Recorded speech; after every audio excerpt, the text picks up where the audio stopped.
রাজু, আমি তোমাদের মধ্যে আবার চলে এসেছি। তো আমি এটা কিছু বলতে চাই, আমি বলতে চাই যে এখন আমাদের কাছে স্মার্টফোন আছে, আমরা অনেক কিছু এগিয়ে গেছি, হাতের মুঠে সব কিছু পেয়ে গেছি এখনকার দিনে।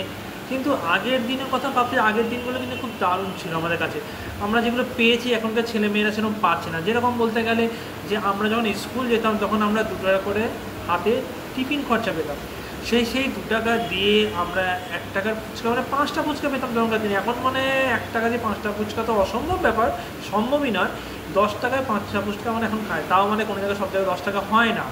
তো তখন 2 টাকা দিয়ে আমরা 4টে লুচি খেতাম, লুচি ঘুগনি টিফিন পেতাম, ঘুগনি পেতাম, মানে পেট ভরে আমরা খেয়ে ফেলতাম। 2 টাকা মানে বিশাল ব্যাপার ছিল তখনকার দিন আমাদের কাছে।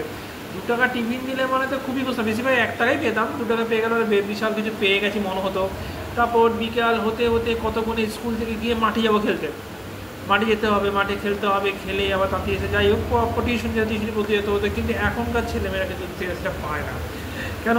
তখনকার দিনে স্মার্টফোন তো কোনো কথাই নেই, তখনকার দিনে ল্যান্ডফোন যখন আমরা এইচএস দিয়ে মোটামুটি দিয়ে মোটামুটি কলেজে যখন উঠলাম, তখন ল্যান্ডফোনে ফোন করা শুরু করলাম। মানে কি, আমার তখন একটু প্রেম করতে শুরু করলাম। তো তখন ল্যান্ডফোনে ফোন করতে গেলে কিন্তু মিনিমাম 5 টাকা লেগে যেত। 5 মিনিট কথা বললে 10 টাকা চলে যেত। তো ঘড়ি থেকে ফোন করতাম তখন। এখন তো স্মার্টফোন, তখন আমরা আমাদের কাছে বিএসএনএল খুব বেটার ছিল। বিএসএনএল দোস্তি সিম বার করেছিল, দোস্তি সিমে আমরা 5 পয়সা কল করতাম, 5 পয়সা কল করতাম দোস্তি। তখন রিচার্জ কত ছিল দোস্তিতে মনে হয় যত সব ভুলেও গেছি, কিন্তু সিমটা একবারই মানে তুলতে হতো, লাইফ টাইম সিম ছিল। তো পার্সেন্টে 5 পয়সা করে কাটতো। তো আধ ঘন্টা কথা বললেও মানে আধ ঘন্টা 40 মিনিট কথা বললেও মানে 1 টাকা উঠতো। দারুণ ছিল তখন। ওই সিম নিতেই হবে আমাকে, নেওয়ার জন্য ছটফট করে দৌড়াদৌড়ি করে ওই সিম জোগাড় করতাম। তখন পেয়ে শুরু করেছে নতুন নতুন, ল্যান্ডফোনে ফোন করা তো সম্ভব নয়, তখন ফোন উঠেছে। আমার প্রথম যে ফোন ছিল, আমার যে মনে আছে রিলায়েন্সে মুনলাইট বলে একটা ফোন ছিল, ছোট ও ফোন ছিল, টেপা ফোন ছিল, ওইটা নর্মাল ফোন ছিল। সেই ফোন দিয়েই ফোনে কথা বলতাম, বুঝলেন, তখন ফোনে কথা বলতে হবে। আর সাইকেল ছিল মেন, তখন আমাদের মধ্যে বাইক ছিল, সাইকেল চালাতে হবে, সাইকেল নেবো কোনটা, তারপর রেঞ্জার সাইকেল, মোটা সাইকেল লাগবে। ওই ছোটোখাটো সাইকেল আমরা চালাবো না, কেন ওটার স্মার্টনেস আছে তখনকার দিনে। আর তখনকার দিনে ব্যাগ নেবো কি, স্টাইলিশ ব্যাগ কিনতে হবে। তারপরে ওই স্টাইলিশ ব্যাগের কথা মনে পড়লো মোহাম্মদের বই এসেছিল তখন আমাদের সঙ্গে। মোহাম্মদের বই তখন খুব ব্যাগ উঠেছিল, সাইড থেকে ব্যাগ। তোমরা মনে অনেকে ইউজ করেছো, ওই আমার সময় মনে হয়, আমার সময় যারা রয়েছে তারা তোমরা অবশ্যই দেখেছো। ওই সাইড দিয়ে ফিতে ব্যাক সাইডে ঝুলবে, আর হাইনেক গেঞ্জি শীতকালে, সাদা, রেড, ব্ল্যাক, তখন গেঞ্জি মোহাম্মদের বইতে শাহরুখ খান নিজে থেকে বেরিয়েছিল।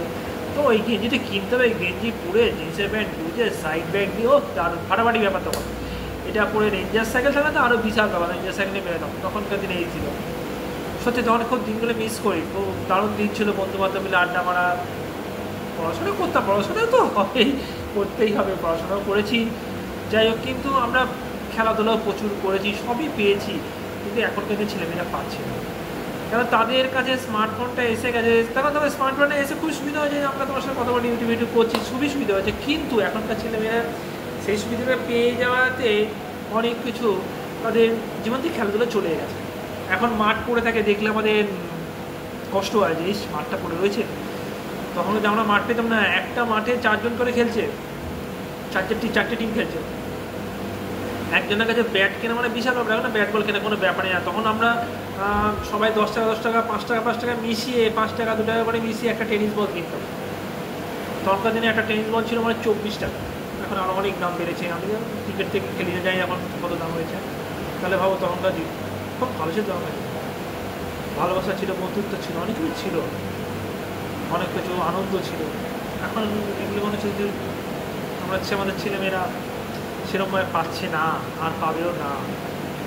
কেন? তাদের এতই পড়াশোনার চাপ, পড়াশোনার পরে তাদের কিছু করতে হবে, দাঁড়াতে হবে, সেই দিকে দৌড়ানোর চাপ।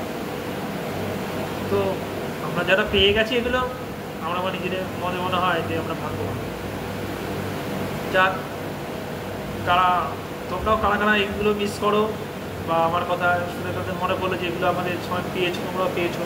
তো আমি ঠিক বলছি কিনা তোমরা দেখো, জানিও, লাইক করো, কমেন্ট করো, আর ভালো লাগলে অবশ্যই সাবস্ক্রাইব করো। তোমাদের সাপোর্ট আমার খুব দরকার, নাহলে আমি এগিয়ে যেতে পারবো না। আর এটা ভালো লাগলো বলে বললাম, পুরোনো কথাগুলো মনে করছিল, কিছু ফটো দেখতে দেখতে স্মৃতিগুলো মনে পড়লো, তাই এগুলো বললাম। যাক, ভালো থাকলেও তোমরা ভালো দেখো, টাটা, প্লিজ সাবস্ক্রাইব করো, জয় হিন্দ।